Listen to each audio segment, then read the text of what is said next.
একটা সময় ছিল যখন বিশ্বের সেরা স্ট্রাইকাররাও ম্যাচের আগে গোলের কথা ভাবতো না। ভাবতো আজ বেঁচে ফিরতে পারবো তো। স্টেডিয়ামের আলো জ্বলে উঠতো, বার্নাবুর গ্যালারি গর্জে উঠতো, আর মাঠে পাশাপাশি দাঁড়িয়ে থাকতো দুই যোদ্ধা, সার্জিও রামোস এবং পেপে। এরা শুধু ডিফেন্ডার ছিলেন না, এরা ছিল প্রতিপক্ষের জন্য এক দুঃস্বপ্ন। 2007 সালে রিয়াল মাদ্রিদে যোগ দেন পেপে।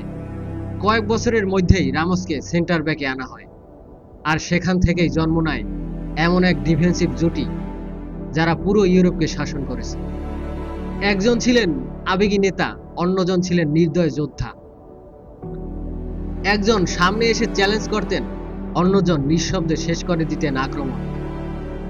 রামোস পেপের নাম শুনলেই স্ট্রাইকারদের মুখে ভয়ের ছাপ দেখা যেত, কারণ তারা শুধু বল কেড়ে নিত না, তারা প্রতিটি ডুয়েলকে যুদ্ধ বানিয়ে ফেলত।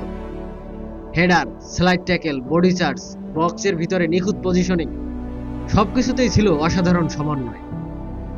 তাদের আগ্রাসী খেলার জন্য সমালোচনাও হয়েছে, তবে একই সঙ্গে তারা আধুনিক ফুটবলের অন্যতম সফল সেন্টার জুটি হিসেবেও পরিচিত।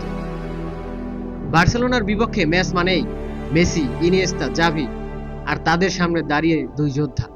প্রতিটি ট্যাকেল, প্রতিটি ব্লক, প্রতিটি কর্নার, মনে হতো যেন এটা কোনো ফুটবল নয়, এটা একটা যুদ্ধ। অনেক সময় তাদের আক্রমণাত্মক আচরণ বিতর্কও সৃষ্টি করেছে, কিন্তু একটা বিষয় কেউ অস্বীকার করতে পারেনি, তারা কখনো ভয় পেত না।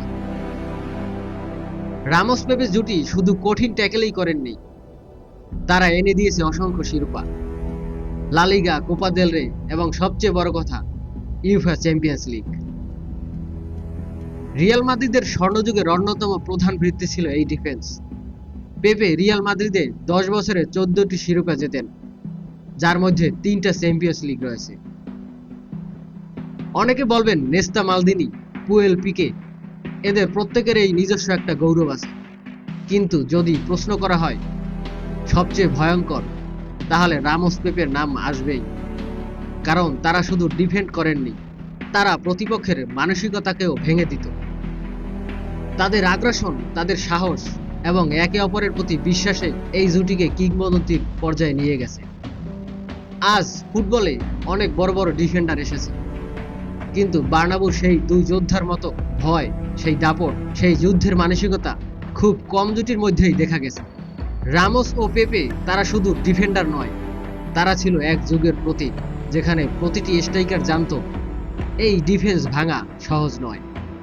আপনার মতে ফুটবল ইতিহাসের সবচেয়ে ভয়ঙ্কর ডিফেন্সিভ জুটি কে? রামোস পেপে নাকি মালদিনি নেস্তা?